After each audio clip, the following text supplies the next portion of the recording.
Hi. Hope you had time to have a good coffee and you are not so cold outside. It's now time to switch to the second session.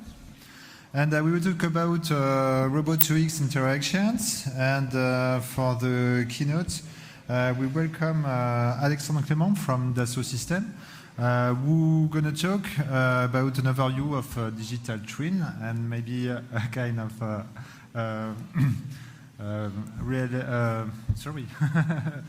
virtual reality. So thank you.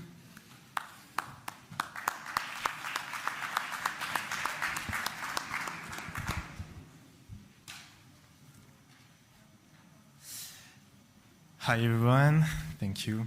So yeah, I'm very glad to be here to present you my today's subject, which is the virtual world, and how this kind of tool can help our farmers to improve their process and their production also. But before I start, imagine a story. So we are on May 24, 2021, in a small village of La Cuambrie, in Ile-de-France, just out of the COVID lockdown. And Frank, a farmer for more than 30 years, has good difficulty to relaunch his business. And indeed, it becomes very difficult for him to, I would say, find people in charge of transporting food or paying for the necessary healthcare that he can do correctly his job. But fortunately, his daughter Juliette is here to help him, and as best as she can, actually. But we know that it's only a matter of time before Juliette finds herself in the same situation as her father. So once she gets to manage a farm, for example. So yeah, I know it's a very sad story. But again, let me introduce you some figures. Agricultural area in France represents more than 27 million hectares, and we need to consider around 760,000 people who are employed in a farm, and for each of them they need to manage around 70 hectares, so it's a lot. And so I would like to present you how the virtual world can help our farmers to do correctly the job. So, indeed, with this kind of tool, we can upstream minimize the risk of error, because you can create your environment as you want, which is actually more flexible. And with these points, for example, you can set up your 3D layout, okay? So all your stations, the positioning. Create your engineering parts for your robot, for example, also. So I would say how the screws are inside your robot arm, and finally your resource configuration, which can be conveyors, robot, human also.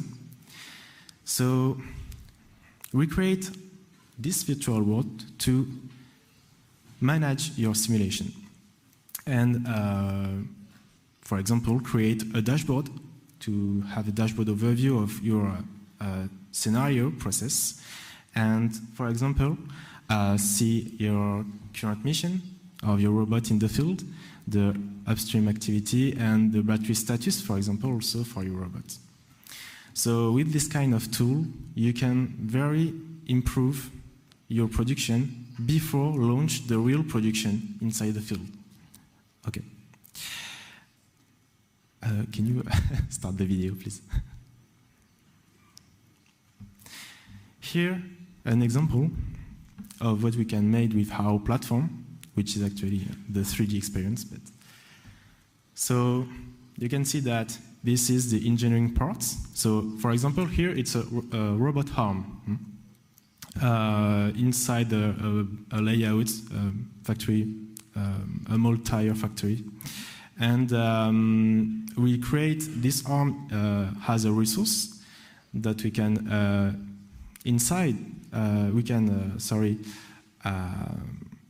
set up inside the real environment.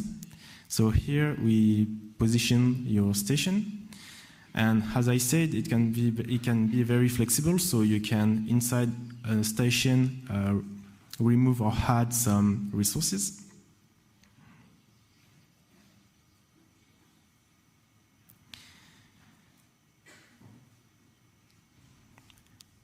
See the process in operation is very important to, as I said, see how it works. And finally, here we can set up inside, for example, a mobile robot here, the battery and the capacity of your battery.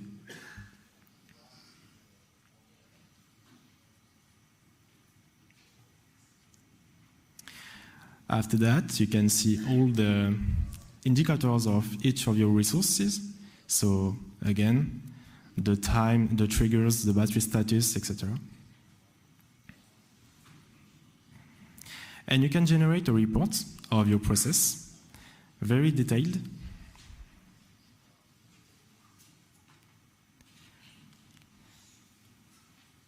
And after that, you can choose to optimize your process. Here, it's just an example of how we can create a kinematic of resource. So here for the arm.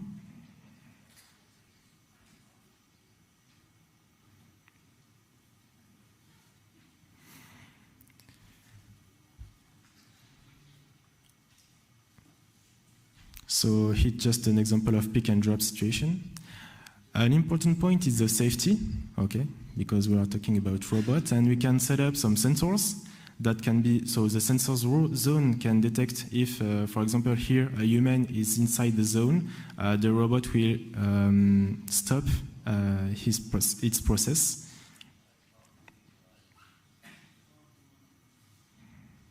So we can create some tasks and a little logic.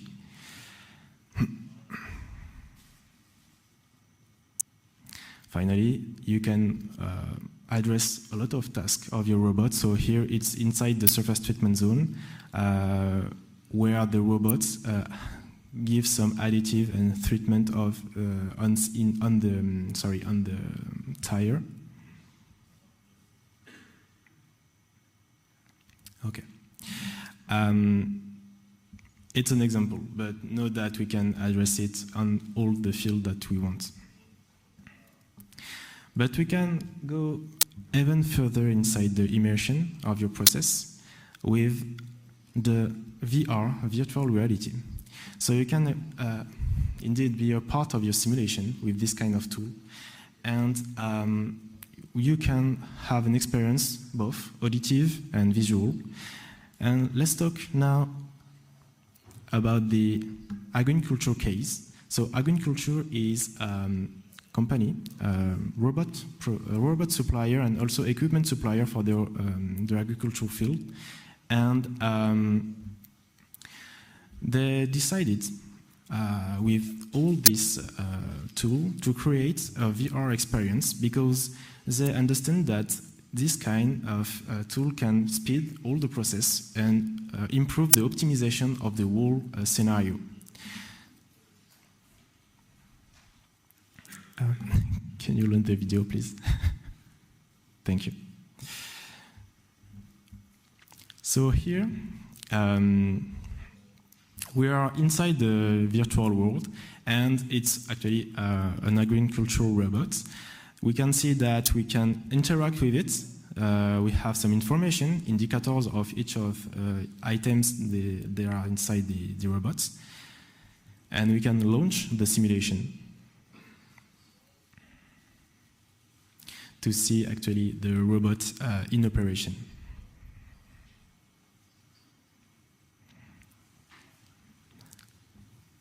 So here we are showing that we can create a safety detection. So here an obstacle is detected, actually it's me, but the robot sends us a report error and we can manage it. After that, I wanted to show you that we can also, in operation, see how, what kind of behavior we can address to our robots. So here, it can detect the fruits, vegetable, if there are sickness in the leaves, and so on.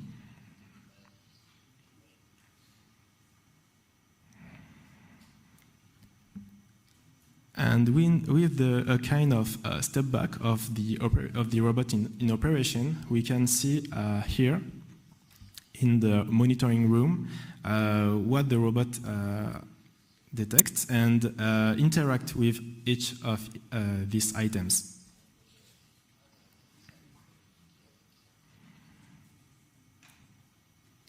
And after that, inside the control room, you can have an overview on all the process in the world. So if you set up some robots in other countries, you can manage it inside this kind of room. Okay, so agriculture creates this to know if we can improve with the VR their processes. But know that we don't stop there, because we can even do better, this time with the training, because actually the VR can help you to, for example, if a newcomer come to your company and needs to know, I would say, how we can pilot a robot. I don't know if it's a good example, but you can create a training session with the VR tool to learn in operation how you can pilot this robot. Again, for the maintenance parts, if you need to change a battery inside your robot, before do it in the field directly, you can do it in with the VR and knows correctly. You can be wrong actually, and you can also learn how you can change the battery. Again, here we are talking about virtual world, but we can talk about another kind of virtual world which can be provided by the AR this time. So please, thank you.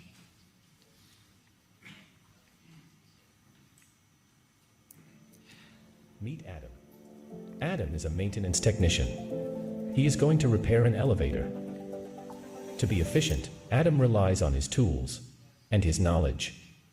But sometimes, in complex situations, both tools and knowledge can fall short.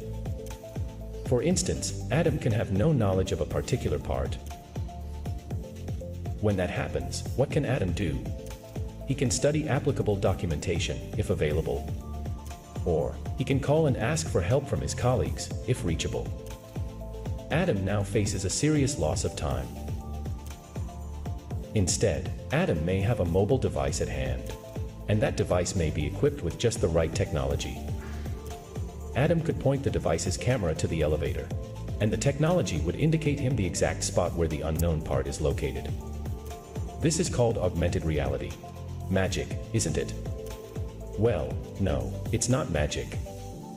Welcome to the world of digital continuity. This is Barbara. She is a mechanical engineer. Her work is to describe elevator operations. Barbara knows all the elevator parts, and she knows exactly where they are located. This information, and many others, is what Barbara compiles in a work instruction.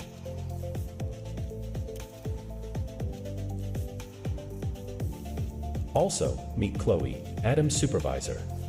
Chloe's work is to organize Adam's interventions. Before Adam goes on a mission, Chloe sends him all he needs to know. Where, when, what exactly, and all other intervention details, including Barbara's work instruction with the location of the unknown part. This is called a work order. Finally, meet Dassault Systems. Dassault Systems' work is to make all this fit together. Dassault Systems takes care of data and provides digital tools. Data and tools for Barbara so that she can create the instruction. Data and tools for Chloe so that she can pass the instruction to Adam. And data and tools for Adam so that he can use the instruction to locate the unknown part. And, above all, a cooperative digital platform, shaped to host the process and manage the underlying information workflow. It's not magic. Just good old engineering.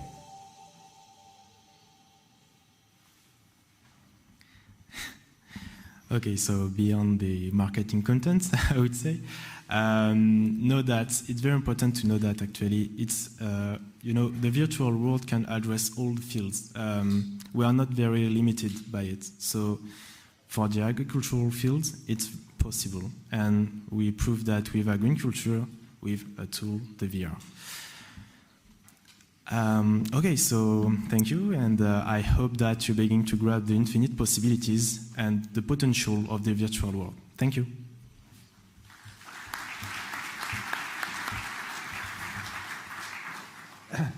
Thank you very much. Do we have some questions for Alexandre? Of course. So thank you for your presentation. In your system, can you mix hardware robot system with virtual robot system in order to test the hardware and to have feedbacks? Yeah, so actually it's my job. Recently I connect our platform, which is the 3D experience, with fleet management software. We use, some FMU connectors, and we can, inside the 3D layout, see the robot's behavior of the real world, actually. So yeah, we can. And then you can use it actually in real time too, and having a digital world, and having some communication with the robots, and seeing in the virtual world, seeing the real robot in virtual world. Yeah, that's it. And you can take the control of the robot? No. No, because if we took the control, we are not the fleet management software actually. We just provide a visualization tool. So we have the 3D, not the controller. But we can, create a full simulation, not connected, but to test, I would say, the sizing of a fleet with our tool. So here we can manage it, but not connected. But we can have the connection anyway. Is there any question in the room? Don't be shy. Just push your hands up in the air. Yes. Oh, sorry. Do you simulate the ground condition and the plant conditions? Sorry, can you repeat, please? I didn't catch it. Michael, hello. Hello. Are you simulating the ground conditions as well? So you have different slips, for example, yeah. or roll and things like that, or is it just the visualization? Yeah, actually, it's a good question. We can create all the ground that we want, and where we can be, I would say, very very proud is that all the kinematics will be respected inside the field. So if you want to do some the earth flow, or I don't know, with vegetables that provide, I don't know, a behavior particular of your robot when it goes on the field, yeah, we can. We are, as I said, inside the virtual world has a big software. We can create all the environments that we want. Yeah. And maybe it's the same with the climate conditions, the rain, smoke, and so on. Yeah, we can. It's called Geovia. So we have a lot of brands. Addressed to the robotic is Delmia Robotics, but with Geovia, if we mix both, we can create an environment with the kinematics, I would say, of the material. Yeah. Thank you. Any question? Any other question? Yeah. Oh.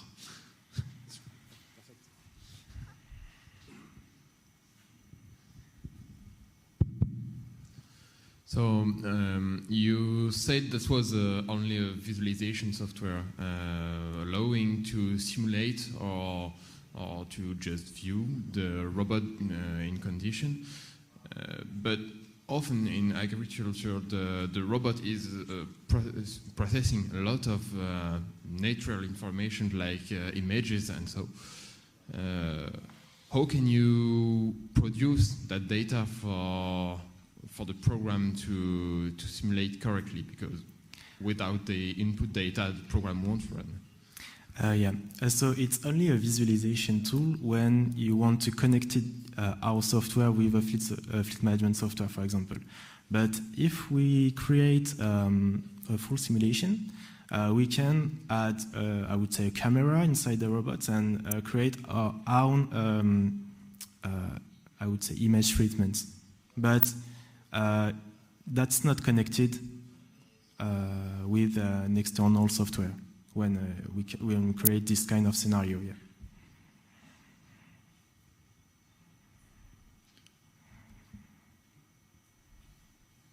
Thank you. I've seen somebody has a question? No question? So I have one. Maybe the last one. You use it for user experience. Can you also use this kind of tools, or have you experience of using this kind of tools for machine learning and using artificial intelligence? No, not yet. No, I'm not very able to talk about deep learning or whatever, but we are not with this kind of tool talking about this. But again, if the behavior is created in the external tool, we don't care about where the AI, I would say, is implemented. We can reproduce the behavior inside our world. So. Okay. And how long does it take to build a complete scenario? We have seen the example of agriculture. So how much does it take to adapt all these tools to have the farming environments, the specific robots? I don't know, but it depends on the scenario, actually. For agriculture, it takes 1 year, I think, to do the whole process. But it was just, it was not very detailed, just an overview. But it depends, actually, of the complexity of your robots, the scenario, the field, and so on. So. Okay, so thank you so much, and thanks to you, and we will switch to the second one, so thank you very much.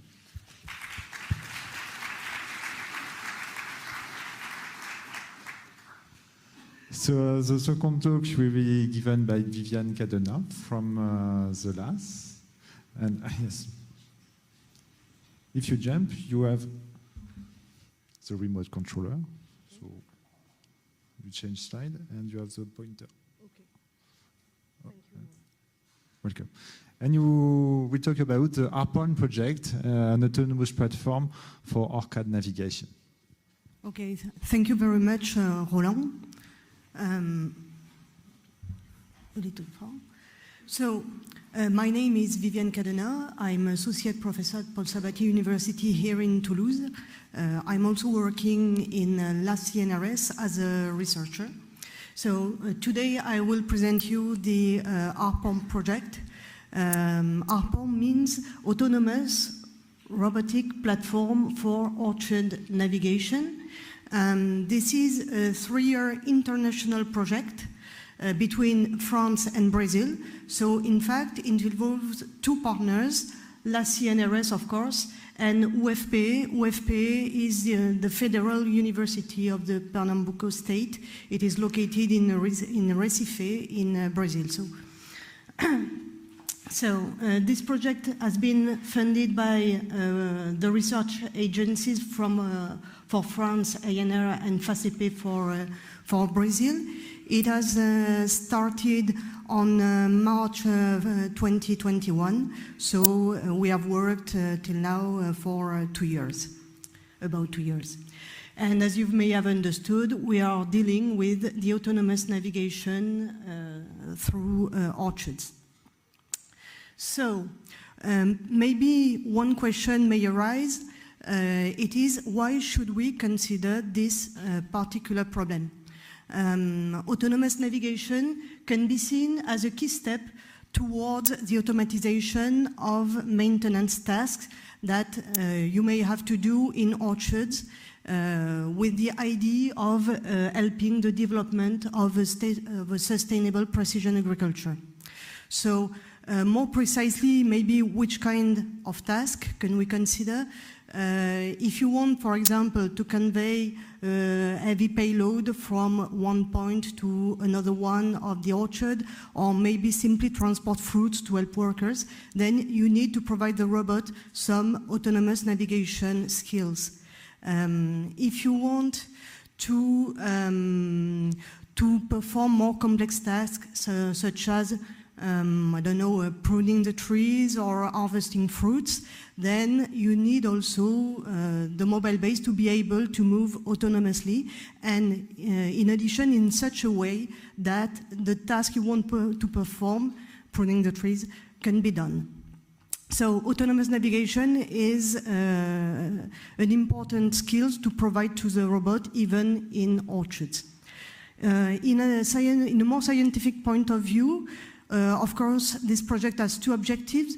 The first one, of course, is to allow the robot to move autonomously in orchards and without using GPS, because the GPS signal is not always available in this kind of environments. So it is a problem that we will have to deal with. We also want to do it in a rather generic way, that is without instrumenting the orchard, without adding artificial landmarks to help the robot to navigate in it. We want to limit the cost also. It is an important part of our idea in this project. And finally, we also want the robot to be able to move in orchards with different shapes, for example, linear, of course, but also maybe circular. So, the second main objective is to provide a proof of concept. That is, we want to use our framework on a real robot, and this robot must be able to move in a real orchard, in a real environment. So we have added an important stress on the experimental tests. So to cope with all this, to fulfill this objective, we have to cope with these challenges. The first one maybe is the fact that the orchard is a natural outdoor environment. This has two consequences. The first one is that the appearance of the orchard may vary depending on the weather, on the season. You can see here the robot in the orchard at two different seasons, and the aspect is completely different. Depending on the weather, on the operations which are done on the trees, and so on. Also, the orchard is a dynamical environment. It means that the robot must share the environment with workers, with vehicles which may be static, or maybe mobile, we don't know. So this means the robot must be able to avoid obstacles. Maybe we will have also to take into account the problem of muddy soils, which may induce some slippage of the wheels on the ground. Okay, so plenty of problems that question both the perception and the control which will be used. A second challenge which is important is that the orchard is an environment with trees, and maybe isolated too, and the problem is trees is that sometimes they have a canopy, and when there is a canopy, then the GPS signal can be perturbated or even totally unavailable. So this means that our robot will have to move without using this important signal to localize and control it. In addition to that, there are also parts of orchards where sensory data are not available. For example, the headlands. In the headland, there is no more tree, and if there is no tree, maybe there is no sensory data to control and localize the robot again. So we will try also to cope with this problem. Finally, the orchard is a large-scale environment, and this means also the need for realizing long-range displacements without GPS, using only embedded sensors.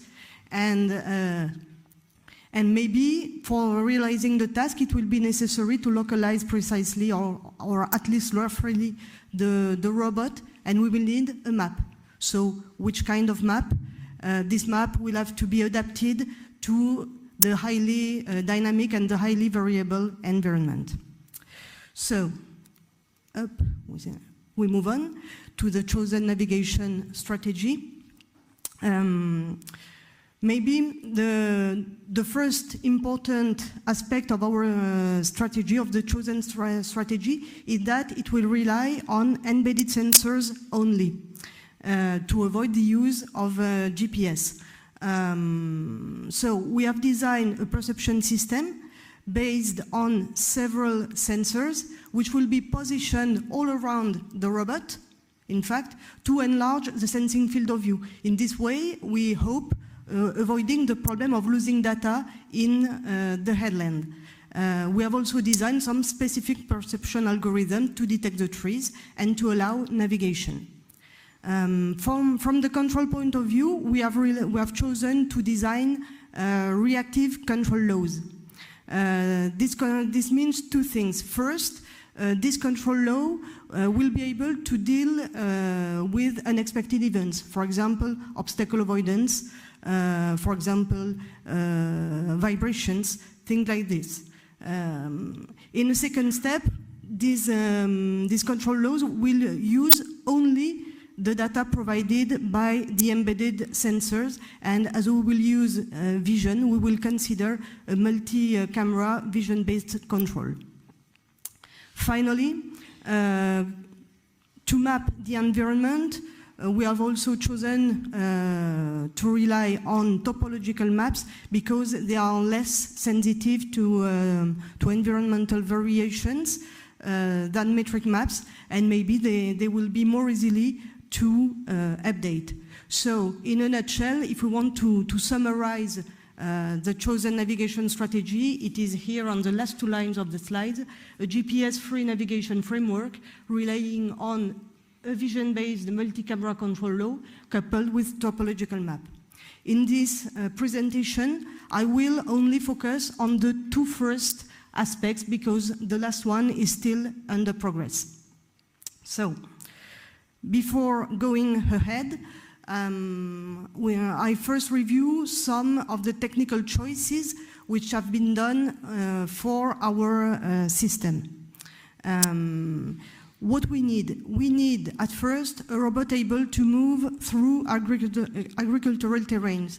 So we have chosen this robot that you can see here.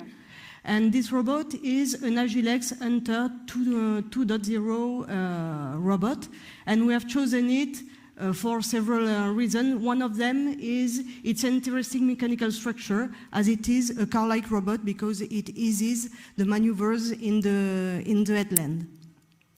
In a second step, an also interesting feature is that it is able to carry heavy payloads, and this was also important for us. We have endowed this robot with low-cost sensors to reduce costs. For example, here a LiDAR that you can see here in the middle, and 4 RGBD cameras that you can see here positioned around the robot, 2 at the front and 2 on the side, and we hope that these 2 side cameras will allow us to capture the necessary information to perform the U-turn. We will see that later. Up. Now, we can have a brief look to the architecture which has been chosen. All the algorithm runs using ROS. We have endowed the robot with a CPU Intel Core i7 and a GPU. The GPU is used to parallelize the computation which are required for the image processing. Finally, you can see here the total amount that was spent for of money that was spent for this robot. Now let's move a little deeper in the chosen approach. I will present you the perception and the control aspect mainly, as I said before. So starting with the perception system is intended to provide the necessary data to navigate, that is to follow the alley and maneuver in the headland. To do so, we have chosen to detect the trees which are in the orchard, and to do so, we have developed a specific perception algorithm which compute the tree trunk's position in the orchard point cloud, and you can see here an example of orchard point cloud which is provided by one camera. Please note that we have 4 cameras, so we have 4 point cloud to process, and each point cloud is processed separately. How is working our algorithm? Very briefly. First, it extracts and removes the ground from the orchard point cloud. Then it computes here a top view of the point cloud, but expressed in polar coordinates. Why? Because in this way we can see here the empty spaces that the trees leave in the point cloud when an image is taken. So the trunk is here, and here we have no point because of the trunk, and this is the spaces that we want to detect. And once we have detected them, we try to find the bottom of the concavity, and at the bottom of the concavity we find the trunks. This is what does our algorithm. Once we have the trunk positions, we all compute them in the laser frame, and then we deduce from this the landmark for navigation, as we will see just after. All this image processing has been implemented on the GPU using CUDA to parallelize, and thus we have a rate of 15 Hertz, and this allows us to use the features directly to control the robot. So now it remains to find the reference path to follow, and then to control the robot to follow the reference path. To find the reference path, we rely on the position of the trunk that we have just computed. But we split the task into 2 parts: the row following on one end, the U-turn on the other end. First, let's have a look to the row following. This is the first diagram that you can see here. In green, you see the trunk positions we get from our perception system. Using a Voronoi diagram, we can compute the points in orange, and in fact the Voronoi diagram regroups all the points closest to the left, all the points closest to the right, and thus on the frontier, that is on the vertices of the Voronoi diagram, we find the orange points located roughly in the middle of the row to be followed. And then, once we have this point, it's okay, we can have a look to the U-turn. So for the U-turn, we compute the points using a spiral. It is more generic than a circle. So we compute the points on to define a spiral. And what is very important is that the spiral is centered on the last detected tree. And this tree can always be catched by the side camera which is there. And this guarantees us that we can perform the U-turn not on dead reckoning as it is classically done, but rather using visual features, which is more robust, in fact. Once all the points have been computed, then we can deduce the reference path by fitting simply a NURBS curve through the computed points. And this path is recomputed at each step of the control law. In this way, our path can be iteratively adjusted to the shape of the orchard. Finally, to control the robot, we use, of course, its inputs, and we have two inputs on our robot, the linear velocity and the steering angle. So we have chosen to rely on what is called a path-following formalism. The idea is very simple. The idea is to guarantee that the robot that you can see here converge geometrically towards the path. A geometrical convergence is obtained when it is independent from the linear velocity. So we simply have to fix the linear velocity to a non-zero constant value and simply control the heading of the robot to converge towards the path. How is that done? We compute the position and the orientation error of the robot with respect to the path, and then we minimize a criterion based on these two errors to find the steering angle. This minimization is done under constraints. At the time, we only consider constraints related to actuator saturation, that is to the bounds of the steering angle. In the future, we plan to add some obstacle avoidance. We are currently working on that aspect. Okay. We have simulated this strategy, and after that we have brought our robot in orchards. So we have been welcomed in the orchards from Seyfeld. This is located near Montauban, and you can see our robot here before starting the navigation.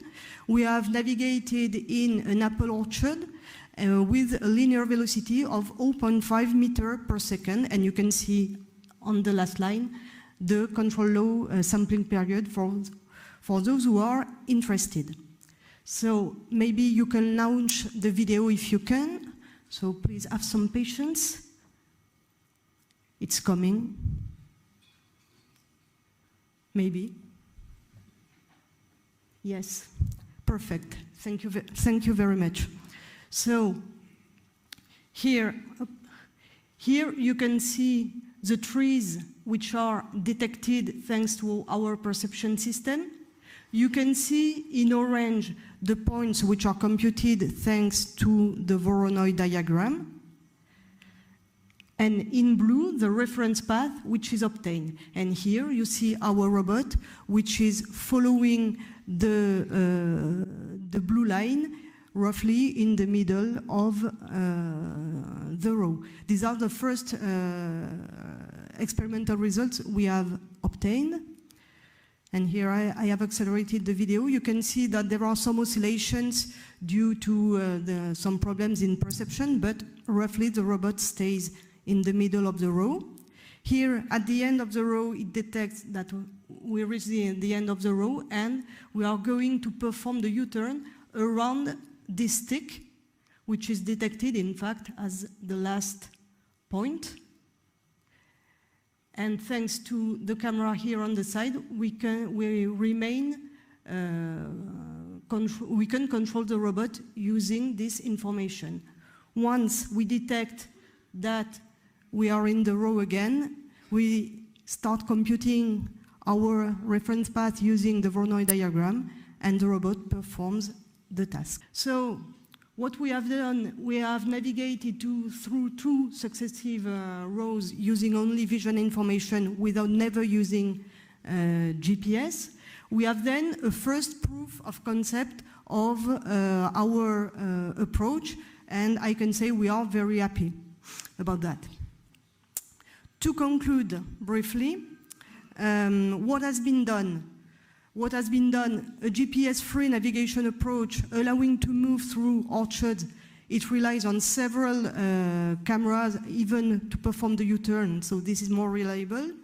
We have also computed the path to be followed in an iterative manner. So it means that it can be adjusted to orchards with different shapes, as you can see here on these two simulation results. And we have obtained a first proof of concept, and this is after 2 years of work. What is ongoing or still to be done? Of course, we want to improve the perception algorithm by adding a deep learning system and add some particular filtering to add tracking to the detection. We also want to improve the control law, I said that before, by adding obstacle avoidance and maybe, if we can, some functionalities to handle the problems of vibrations or slippage of the wheels or things like that. For the mapping, which is still a strong ongoing work, we have chosen a topological map and we plan to rely on a modified algorithm from RATSLAM. And finally, we want to add an interface to make our robot able to interact with non-roboticist users. So we are at the end of my presentation. I want to thank you for your time, for your attention, and I want to give a special thank to my colleague from LAAS and from UFPE, because without them, there would not have been any presentation. Thank you very much.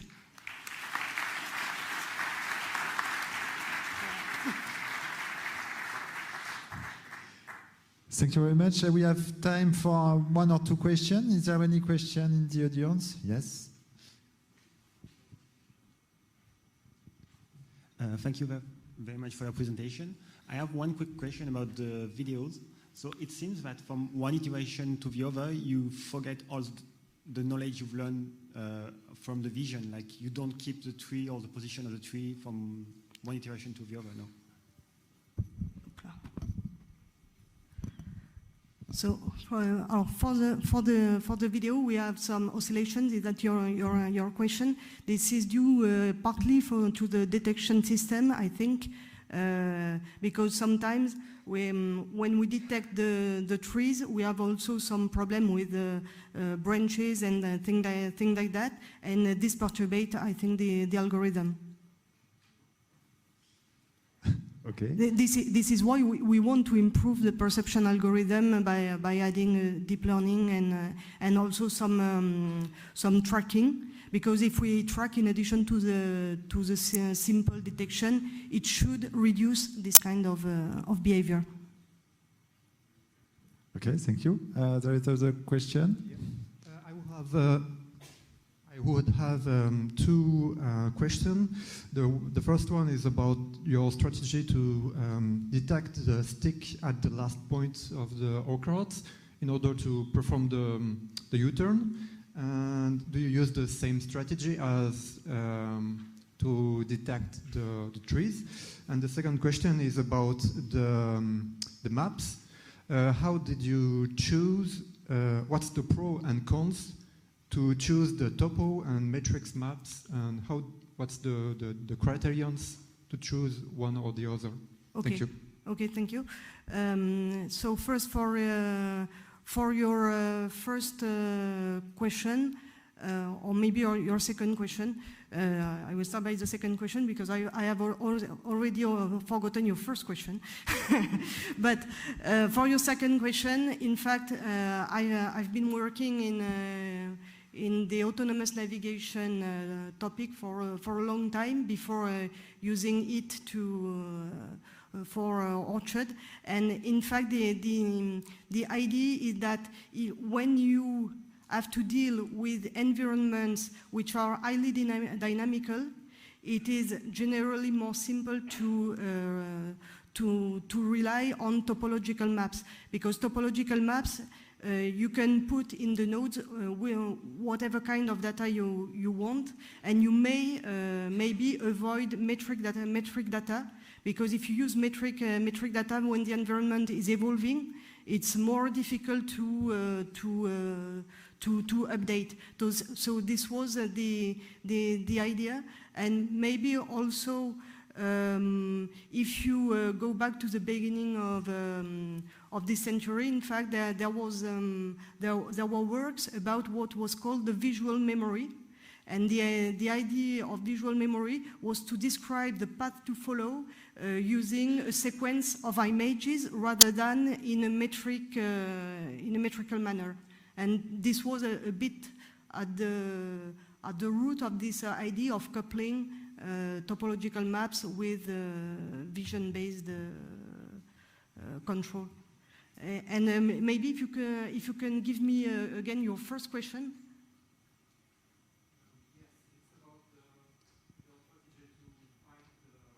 Yes, to find the last, this is simply the perception algorithm. It may detect either the last tree or the last stick, in fact. It's always, the stick is just like a trunk finally in the orchard. Because again, it is, I may show you maybe. As we want to detect the empty spaces behind the trunk, you don't look for a trunk, you look for empty spaces behind the trunk. So the stick does it also very well. Okay. Okay. Thank you so much, Viviane. It's time to switch. Thank you.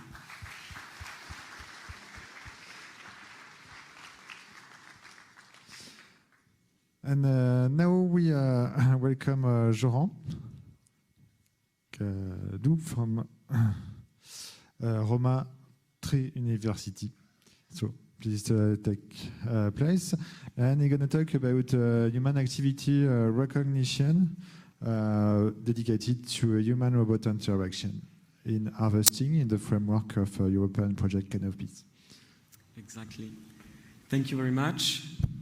Hello, everyone. So, yeah, I am a PhD student at the University of Roma, and we are working currently on a project called Canopy, which is a European project that ambition to help the farmers to collect table grape in real condition. I have been working with my colleagues and supervisors, Martina Lippi, Professor Andrea Gaspari, and Professor Alessandro Morino on this project. So I will start with an introduction of the problem about human-robot interaction. Then I will talk about the extraction of the key points that we use to recognize the action performed by the human. Then I will talk about the experimental validation, and I will conclude with the future work that we would like to do using this framework. So human-robot interaction in precision agriculture allows to combine the reasoning skills of the human as well as the operational skill of robots. Combining these two skills gives many benefits, such as improving the efficiency, the productivity, or the cost effectiveness. But it's also addressing one of the main problems nowadays in agriculture, which is the labor shortage. We hope to help to reduce this issue by using robots in the field. But still, many challenges remain for cost effectiveness, technical proficiency, and also we have challenges for workforce acceptance. So in order to have a good collaboration between the robot and the human, we need to have activity well recognized in order to have the robot working accordingly. So this is what we try to work on in this study. We try to recognize the action of the human in order to have the robot working and collaborating more fluently with the human. So first of all, the key points, we chose this technique because it allows robust detection, and also it doesn't care about the particular person working. We don't need to care about the size of the person, the length of his or her arms. and also it's robust to the different environmental conditions. So here we have a figure of how it looks like once we extracted the key points from the motion capture system. That is our first approach. We also have the prediction here that I will talk about later on. So we went for this first approach with the motion capture system, and then we also have a second approach for extracting the key points, which is using the media pipe and an RGBD camera. The first technique using the motion capture system was mainly there to test and validate our neural network before field testing with the RGBD in the field. So here we can see that we are using the motion capture system called the OptiTrack. We have markers located on the human body as well as cameras all around the lab. And so this OptiTrack system allows real-time 3D motion detection with very high precision of 0.15 millimeters. We chose to take 7 key points to represent the motion of the human. So we have the head, the shoulders, elbow, and wrist. These key points were selected to represent the action we are performing. And then for the second approach, using the MediaPipe framework, which is a framework developed by Google, we have the RGB image that is synchronized with the depths that we can see here. So with MediaPipe, we can extract 33 pose landmarks that we can see here on my body. And then with the X and Y coordinates extracted through MediaPipe, we can also use the depths to get the Z position because the two images are synchronized. So using this technique, we get the 3D key points located in the lab again.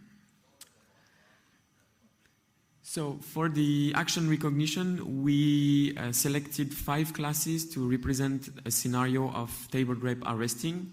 First, we have the harvesting, where the human is with the hands on the upper position. Then the human is placing the grape on a surface. Here it's a table. Then after placing it on the table, the human is moving the grape to a box. And then finally, the human is moving the box. We also added this class that is named Other, because we realized that without this class, when the human is not performing one of these classes, the neural network was, of course, trying to match with one of them. So we needed to add this.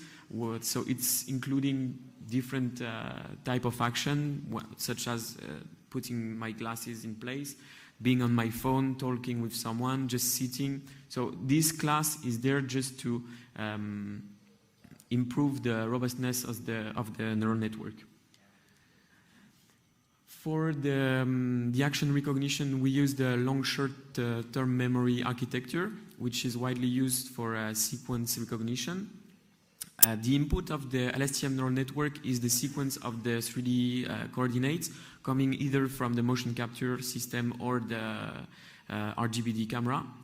We have 3 layers of LSTM, 3 LSTM layers, a dropout layer to try to avoid overfitting, and then 3 dense layers. The output layer consists of 5 neurons representing the 5 classes, and we are trying to minimize the categorical cross-entropy loss function. For the experimental validation, the goal was to recognize the action performed by the human in lab condition using the motion capture system. The dataset was extracted through ROS, and it consists of 100 records of 30 frames for each action. The dataset has been split into 2 parts, 80% for the training and 20% for the validation. So we have this graph after 100 epochs. We reach training loss and accuracy equal to 0.0038 and 100% respectively. And for the validation loss, we have accuracy and loss equal to 0.1294 and more than 87% for the accuracy. So in order to test our neural network, we perform all the actions all together. So we can see here that I'm harvesting, then putting the grape on the table, then putting the grape in the box, and finally moving the box.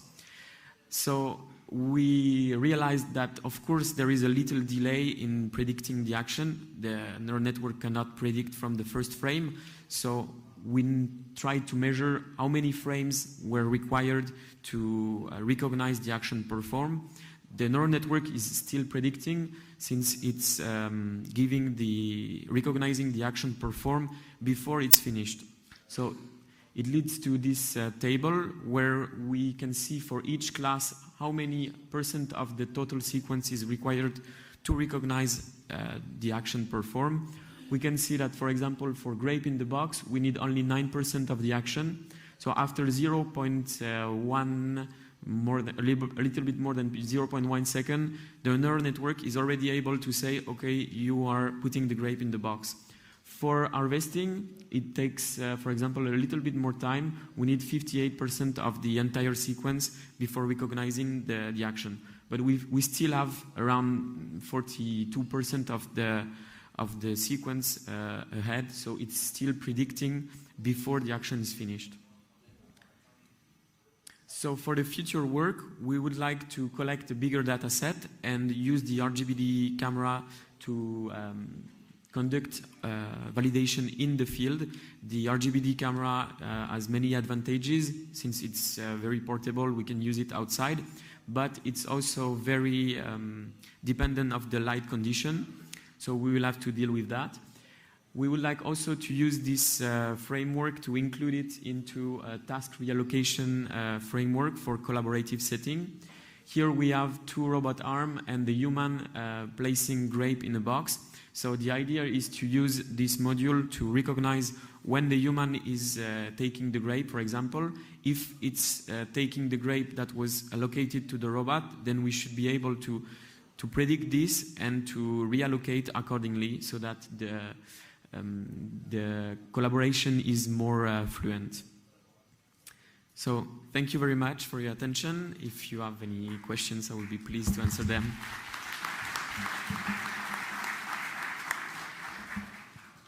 Thank you very much for this interesting talks. Do you have any question? Yes?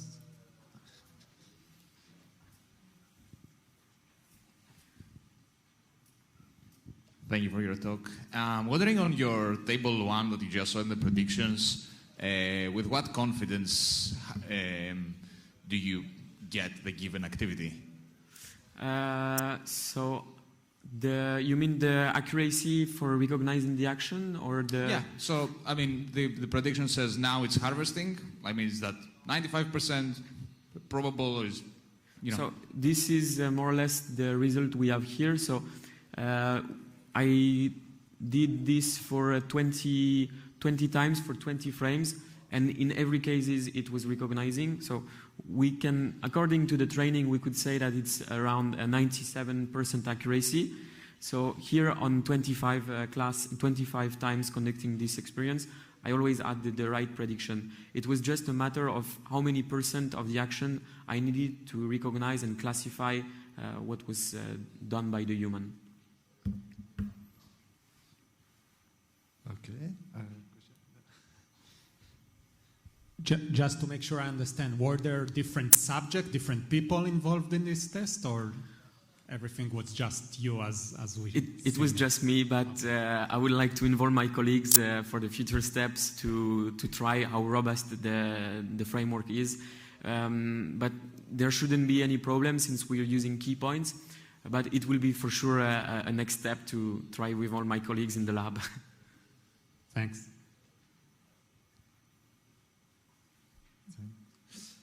Any other question? Yes.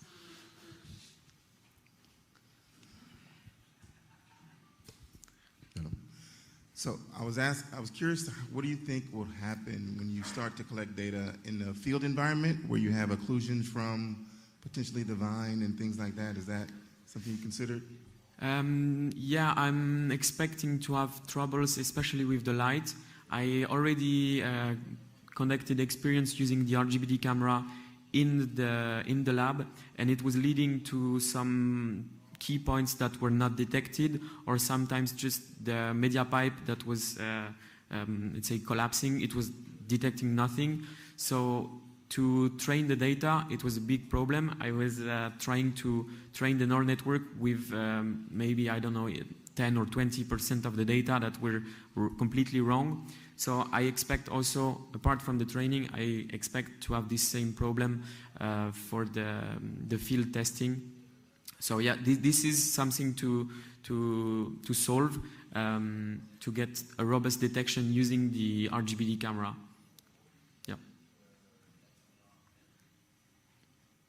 Thank you. Other question? Oh, yes.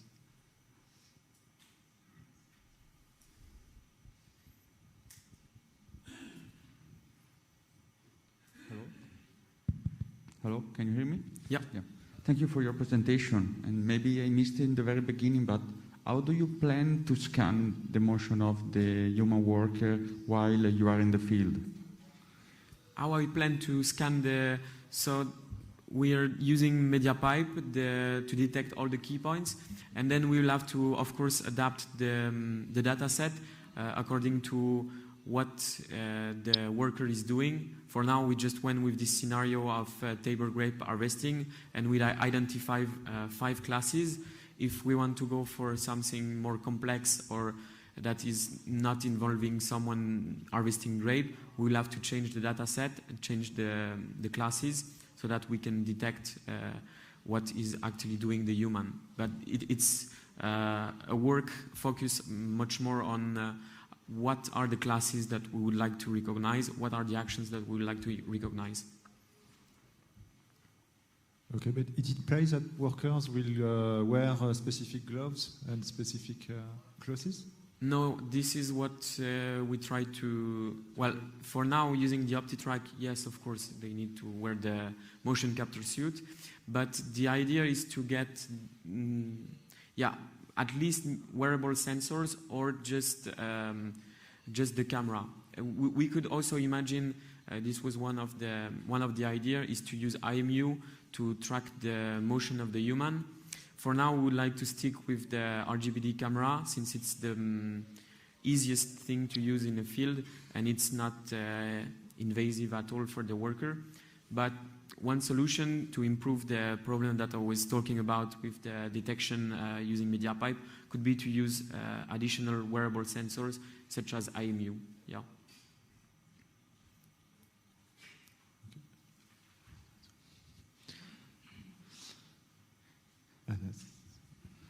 Do you think you'd be able to compare like a what-if scenario where you see a piece of fruit that's oriented in a certain position, and then the human wears a glove, and because the human sometimes will decide, I'm going to approach it from this angle or from a different angle to harvest that. Are you able to use that to sort of say, okay, the robot now needs to come from a different way? Because quite often those positions change all the time. Like the fruits aren't always in the same position. So you mean to get the orientation of the human, of the hand of the human to collect the fruit? I think using only in one camera it's very difficult, but using what I just said, using IMU, we could get more data. This is something that we can test actually with the motion capture system, since it can provide the IMU. Could be an idea to try to add the orientation of the hand and train also with this data. Could be a future work, yeah. I cannot say no, but for now it's just using the camera. The idea is to use the camera for the field. Okay, and there was maybe the next question. Good. That's right. Hello.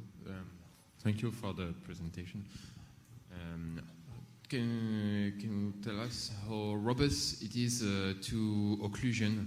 For instance, if there is a person walking in the orchard partially occluded by a tree or something, could it still work, or is it a lot more complex?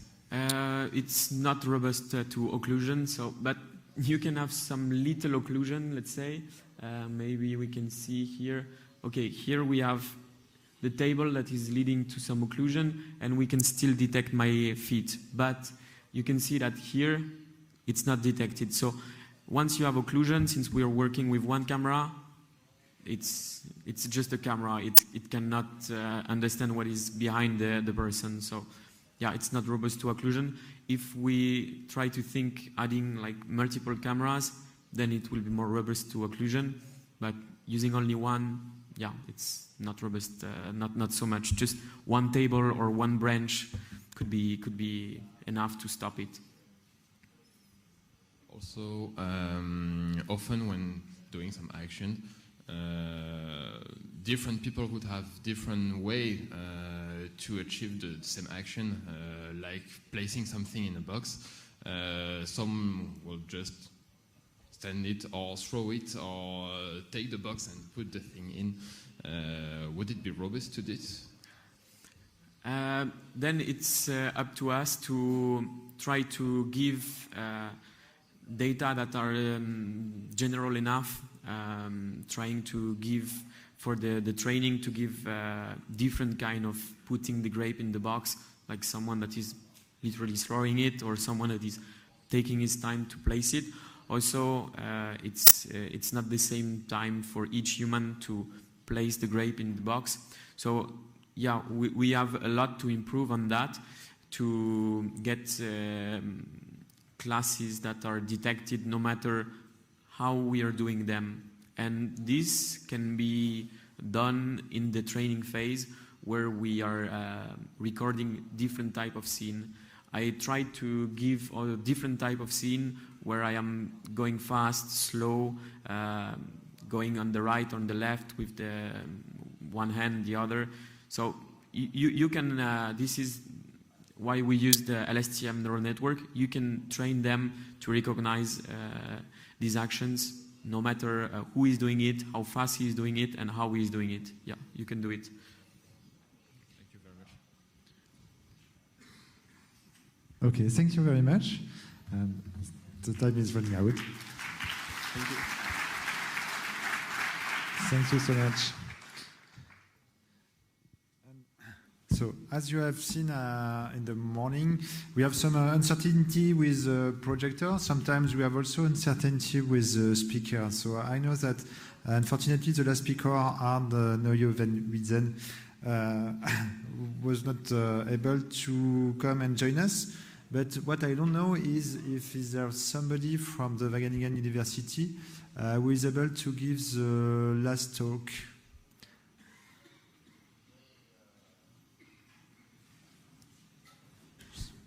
One time? 2 times? 3 times? So, unfortunately, if there is nobody to take the place of Ard, this will conclude the second session, and so for one time we will have some advances, and so we have a little bit more time to lunch, and we get back to 1:40 p.m. with the third session. Thank you so much, and please thank the speakers again.